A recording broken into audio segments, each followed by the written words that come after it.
Les personnes qu'ils fréquentent ne se comportent pas comme ça. Dis-moi qui tu fréquentes, je te dirai qui tu es. Voilà, c'est cela. C'est comme ça que je réponds à ta question.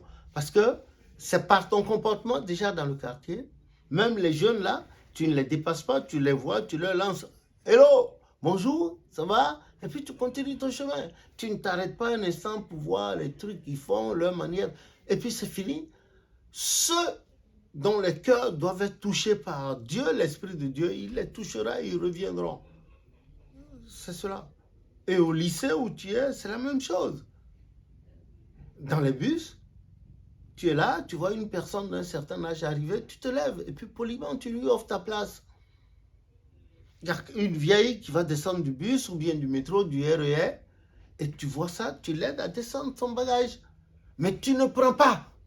Tu ne prends pas parce que ça pourrait être un piège. On a vu des jeunes être piégés comme ça. Ils ont aidé des gens qui ont dit, bon, gardez-moi ce bagage-là, j'arrive, alors qu'il y avait des trucs prohibés là-dedans, des choses interdites. Et ils ont été arrêtés. Non, tu peux aider à monter un handicapé dans le bus, dans le métro, dans le RR, le TR, hein, le tram, mais tu n'aides pas à garder un colis. On dit, bon, emmène-moi le colis là-bas. Non, non, non, non, non, non, non, non.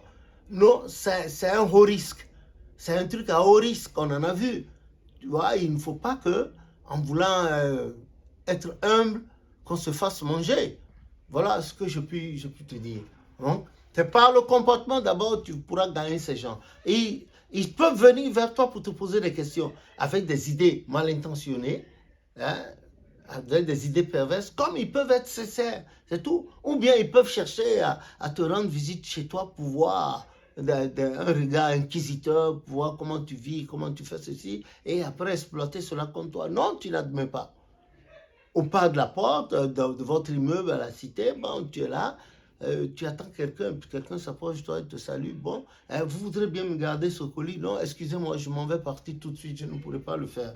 Ils insistent, non, non. Ou bien une femme te dit, bon, prenez le landau avec moi, alors que gardez-moi le bébé, j'arrive. Non, non, il ne faut pas faire ça. Il ne faut pas. Parce que c'est un risque. Il faut voir ce que nous vivons dans le pays, la situation alentour. Il faut voir ça, et puis, etc., etc. C'est valable pour les personnes majeures aussi, les mères et pères de famille. Hein. Qu'est-ce qu'on n'a pas vu ici dans Paris? On a vu plein de trucs. En Afrique également. Bon, ça a commencé par prendre le temps. Que Dieu nous en garde. Amen. Voilà ce que je puis dire. Voilà. Et on continue. Question concerne les jeunes dans l'église du christianisme céleste. J'aimerais savoir quelle est l'utilité d'un jeune au sein d'une paroisse et quelle aussi est son, quelle est, est-ce que, quelle est son importance.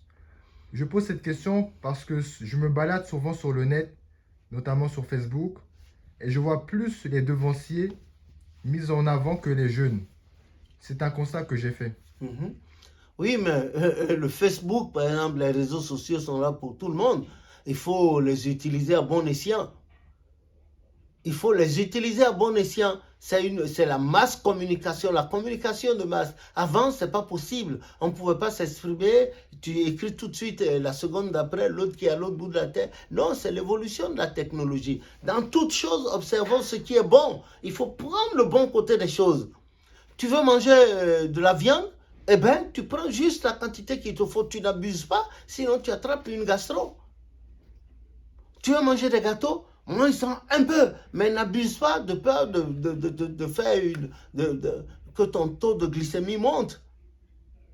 Il ne faut jamais abuser de quelque chose, c'est pas bon. L'abus n'est pas bon.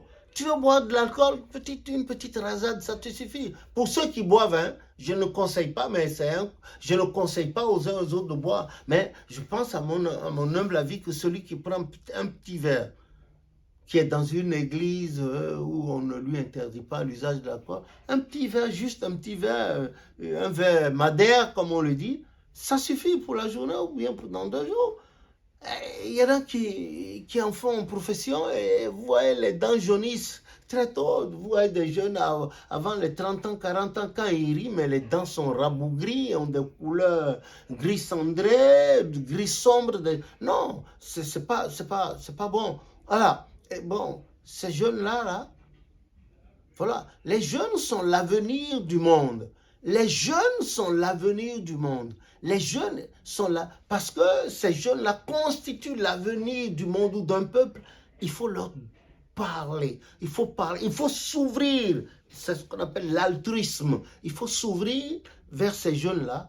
Il faut leur expliquer. Mais quand dans un quartier, vous voyez plein de jeunes qui n'ont rien à faire à longueur de journée, ils sont là devant les épiceries en train de boire, de fumer, alors qu'ils devraient être soit au lycée, ou dans un atelier de formation, ou bien dans un bureau, ou bien quelque part en train de faire. Les voilà à longueur de journée. Les jeunes filles aussi, quand ils s'absentent, bon, c'est quelqu'un qui est parti tirer un coup avec la jeune fille à côté, il revient, quelqu'un tourne là 30 minutes après, il la chope.